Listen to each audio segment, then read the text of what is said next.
Okay, today we're going to talk about something that's comes up all the time. You know, in any kind of competition, whether it's hunt tests or field trial work, there's two important phases. There's marks and blinds. Both of them require a dog to look out and go where they're looking, go straight from the heel position. And so we use drills to teach those things, lining up properly, looking out, and going where they're looking.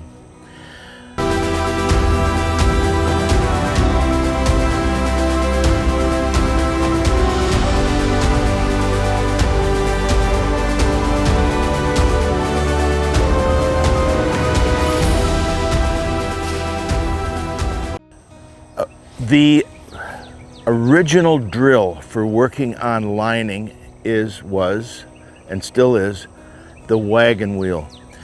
8 bumper is the beginning version. 1, 2, 3, 4, 5, 6, 7, 8. And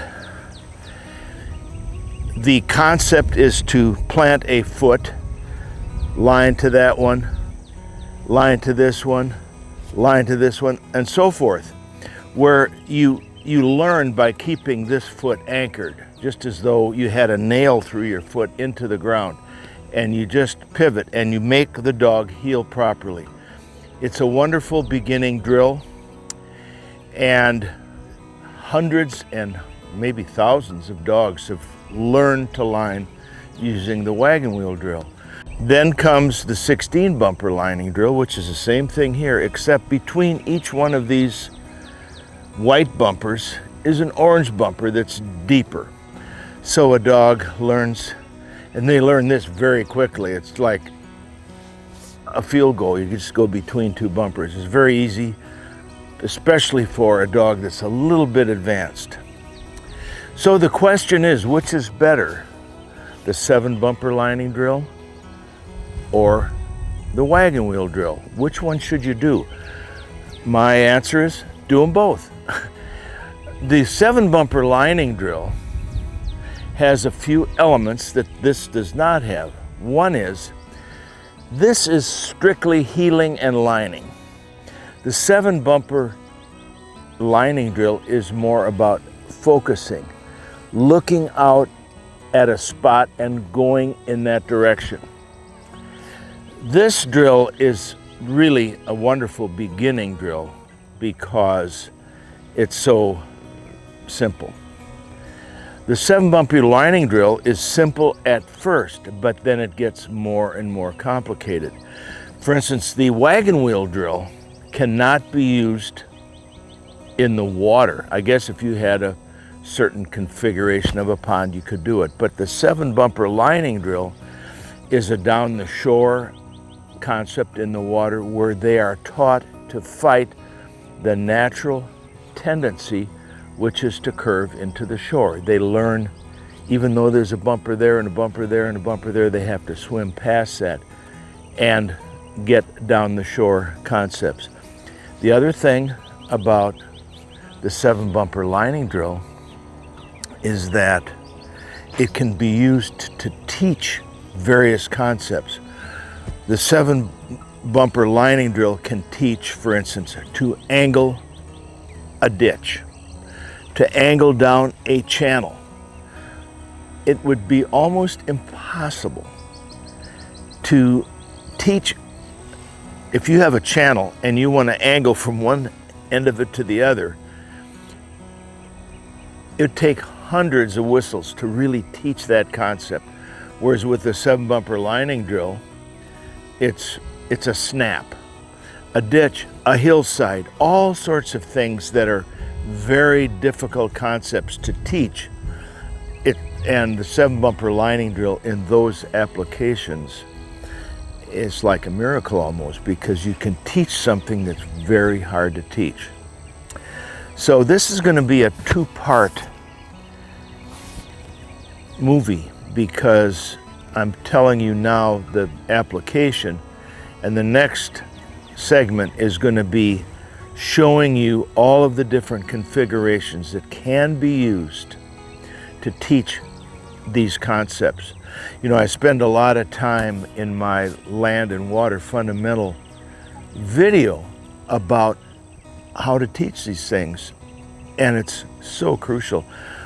You know, a lot of trainers try to just ignore the drill and any drills because they try to learn everything right in a test, not to cheat, to go past points, over points, all sorts of concepts. They try to do that while they're doing a test, and it can work, but it takes so much longer and it erodes the confidence of a dog, especially a sensitive type dog, very quickly. So if someone would say, well, I don't want to do this, I want to do any drills you want, they're all good, because they all lead to a dog that's better trained.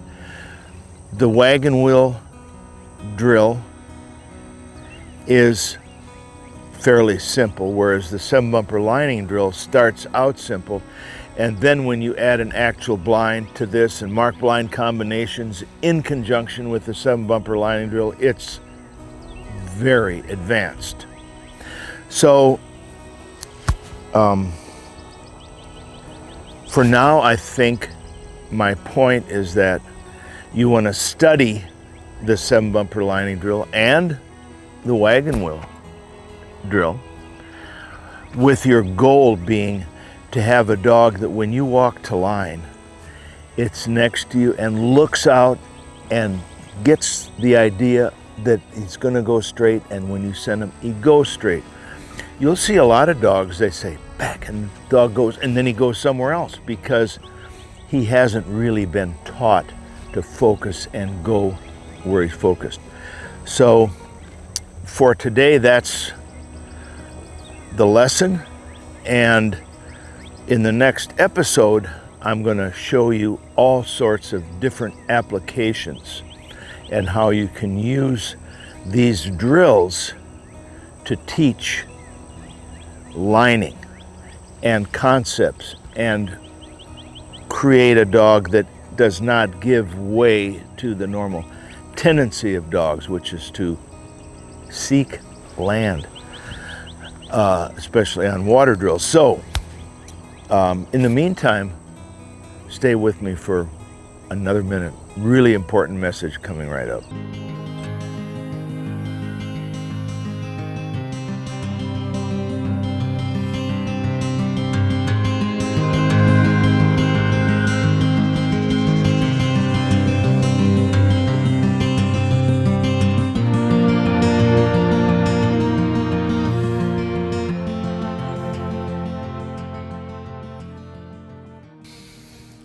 I know what it means to lack, and I know what it means to experience overwhelming abundance. For I'm trained in the secret of overcoming all things, whether in fullness or in hunger. And I find that the strength of Christ's explosive power infuses me to conquer every difficulty. This is from Paul's letter to the Philippians.